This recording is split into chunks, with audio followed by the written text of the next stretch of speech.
इस वक्त कच्चा खूब मेन जीटी रोड पर मौजूद हूँ, जहाँ दोनों तरफ से जो आवाम है, जो गुर्बत और महंगाई के सताए आवाम है, उन्होंने दोनों तरफ से रोड ब्लॉक कर दिया। मेरे साथ कुछ खवातीन मौजूद हैं, इनसे जानते हैं इनका क्या मुतालबा है और ये क्या चाहती हैं, किस तरह इन्हें आटा तकसीम किया जाए। जी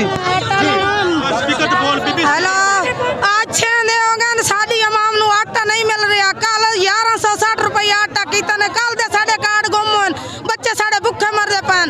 इत्थे अफसर आवेगा रोड तां असीं खोलना, नहीं तो नहीं खोलांगे। नहीं खोलना, नहीं खोलना, नहीं खोलना। तुसी कित्थों आए हो जी? असीं 19 शर्की चों आए हैं। कल भी आए सी? हां, कल भी आए हैं, परसों आए हैं। ऐसे 3 दिन हो गए जलील हो।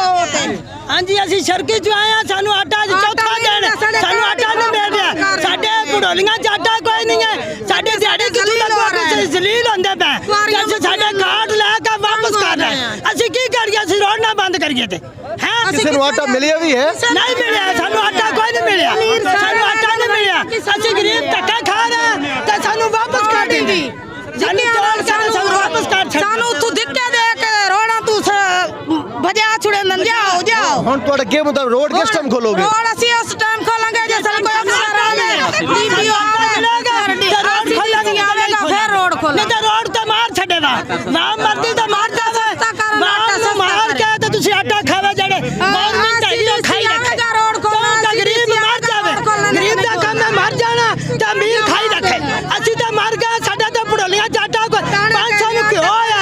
असीं की खाना सानू दियो ना। जी कल 8 बजे दा आया हां, शामी 5:30 बजे गया। मैंने आटा नहीं मिलिया। मैं कुल्फियां बेचदा, मैं अपनी कल दिहाड़ी तोड़ी है। आज मैं फिर आया हूं 8 बजे दा। ये भी आ रहे हैं अच्छी तरह। आईडी कार्ड मेरा ले उन्होंने मैंने वापस कर दिता। उन्होंने कहा आटा है ही को नहीं। किसी को आटा मिलिया भी है? नहीं मिले नहीं है। मेरे मैसेज आए दोवां दे आए, मेरे घर वाले का भी मैसेज आया, मेरा भी मैसेज आया, लेकिन हुण तक कोई नहीं मिलिया। नहीं मिले नहीं, आटा नहीं मिला। जी आप क्या कहेंगे? बस यही बात है जो ये कह रहे हैं भी आटा मिल ही नहीं रहा। जी कल दे कार्ड भी गुम हो गए, सानू आटा नहीं मिलिया। कार्ड कितने गुम हो गए? जमा कीते ने तो फिर तो साडे वापस कार्ड दे साडे कार्ड कल तो बच्चे साडे भूखे हैं ना। असा सुबह नाला में कोई नहीं साडा सहारा नहीं बनता। सब सफारता से दे रहे हैं, गरीबों को कोई नहीं दे। आटा सस्ता करना, आटा नहीं सस्ता भी कहता सानू गरीबां नूं आटा मिलना चाहिए। जी आज तीसरा दिन हो गया असीं जनाब वेले धक्के रोड ते खा रहे। आटा नहीं लगता पिया। शनासी कार्ड साडे गुम हो जाते हैं। शनासी कार्ड भी नहीं लगते साडे। तो गवर्नमेंट मुलाजम है, DC AC आवेगा तो रोड खुलेगा, नहीं तो नहीं रोड खुलेगा। असीं गरीब असीं दिहाड़ी नहीं कर सकते हैं। साडे बच्चे बीमार ने, असीं आटा कित्थों लईए? मुल कित्थों लईए? सानू आटा मिलना चाहिए, नहीं तो सानू रोड ते मार छड्डो। सानू मार छड्डो, नहीं तो असीं खत्म हो जाइए ते अमीर खा लवे, गरीब मर जावे। गरीब नूं मार छड्डो, खत्म करो। ये जी सरकारी आटा पहले 650 का 700 का बेच रहे हैं दुकान वाले। इन्ना जुल्म वसाई पैन ये दुकान वाले सारा कुछ खाई जा रहे हैं, जलील कर रहे हैं। औरतों को कह रहे हैं तुम ट्रेन की पटरी से जाओ, उत्थे नंबर लिखा के आओ।